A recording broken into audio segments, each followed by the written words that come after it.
bahwa donasi ini kan di tangan saudara Nopi ya, yang menggerakkan atau yang melaksanakan karena dia berbadan hukum ya.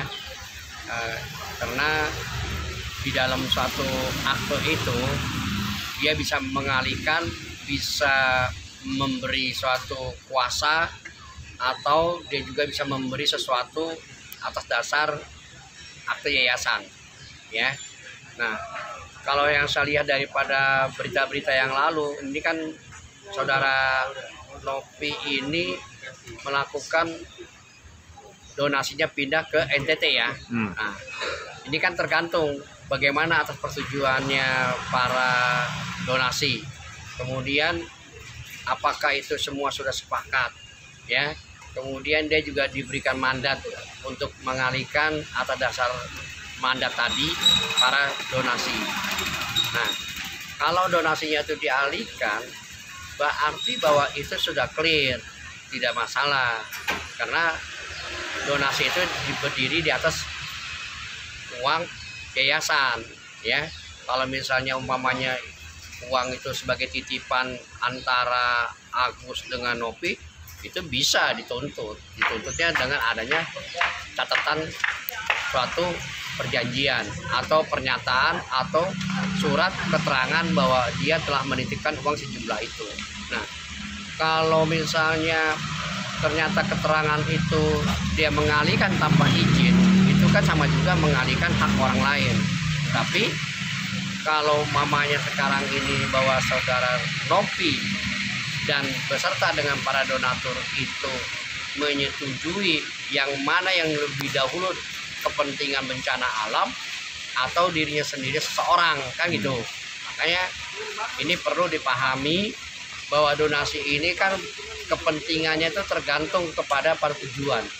Bagaimana caranya tujuan itu agar bisa dilaksanakan dengan adanya sesuai amanat, yaitu kemanusiaan ya. Yang satu bisa kesehatan, tetapi yang kesehatannya bagaimana dilihatnya seperti apa. Nah, kemudian akhirnya kenapa bisa dialihkan itu. Nah, tentu ada sesuatu pengalihan itu karena adanya mungkin ya salah satu pihak tidak memiliki, pertama adalah etiket baik, kedua adalah dia kredibilitasnya kurang menyapa, atau dia juga terhambat dengan komunikasi dengan baik, seperti itu ya.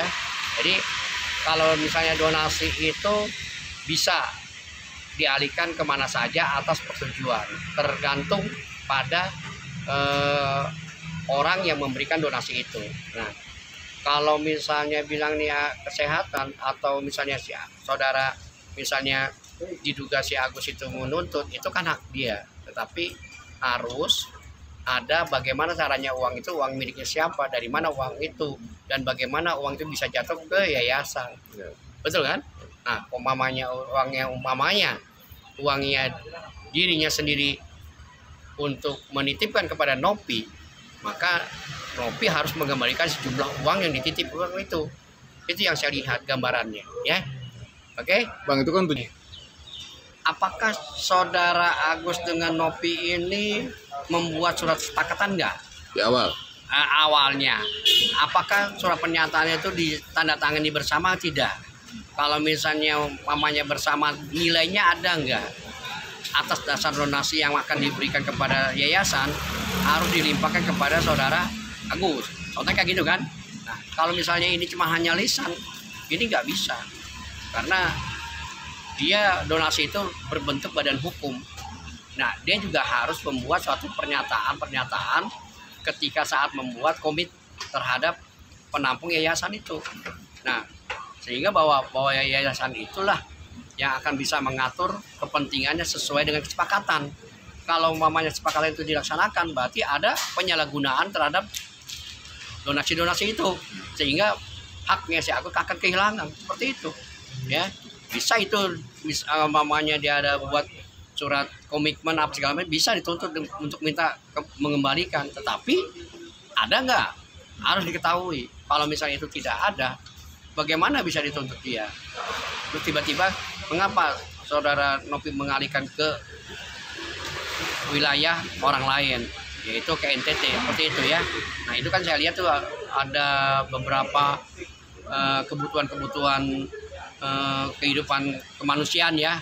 Akhirnya diberikan beberapa jumlah barang kebutuhan itu dikirim ke NTT seperti itu. Oke.